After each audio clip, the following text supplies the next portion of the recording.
కొత్త ఎస్పీ కృష్ణకాంత్ కి ఇవే సవాళ్లు.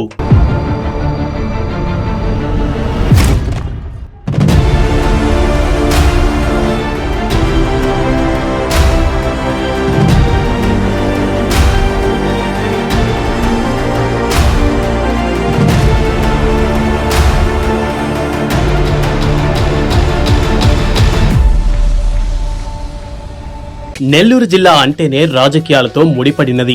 ఇక్కడ పాలిటిక్స్ తో ముడిపడి అధికారుల పనితీరు ఆధారపడి ఉంటుంది. ఉమేష్ చంద్ర, లక్ష్మీరెడ్డి వంటి వారు పనిచేసిన నెల్లూరు జిల్లాలో పనిచేయటం అంటే సవాల్తో కూడుకున్నదే.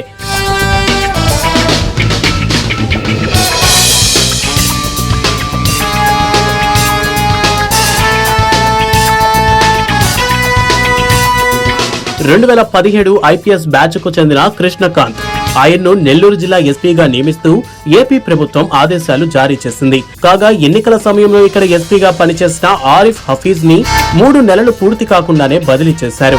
అంతేకాదు ఆయనకు ఎక్కడా పోస్టింగ్ కూడా ఇవ్వకుండా వెయిటింగ్ లిస్ట్ లో ఉంచారు. అనంతపురం జిల్లా గుత్తి మండలం ఎస్ఎస్ పల్లె గ్రామానికి చెందిన కృష్ణకాంత్ సివిల్స్ రాసి 2017లో ఐపీఎస్ కు ఎంపికయ్యారు. ఆ తర్వాత గ్రే హౌండ్స్ లో అసిస్టెంట్ కమాండర్ గా పనిచేశారు. తర్వాత తూర్పు గోదావరి జిల్లా చింతూరు అదనపు ఎస్పీగా, అల్లూరు సీతారామరాజు జిల్లా రంపచోడవరంలో ఓఎస్డీగా విధులు నిర్వర్తించారు. గత ఏడాది ఏప్రిల్లో కర్నూలు జిల్లా ఎస్పీగా నియమితులయ్యారు. తాజాగా జరిగిన ఐపీఎస్ బదిలీలో ఆయన్ను నెల్లూరుకు బదిలీ చేశారు. ఆంధ్రప్రదేశ్ రాష్ట్రానికి చెందిన వ్యక్తి కావడంతో భాషపరంగా ఆయనకు నెల్లూరులో సమస్యలు తలెత్తవు. లోకల్ అధికారి కావటం వలన నెల్లూరు రాజకీయాలపై అవగాహన ఖచ్చితంగా ఉంటుంది.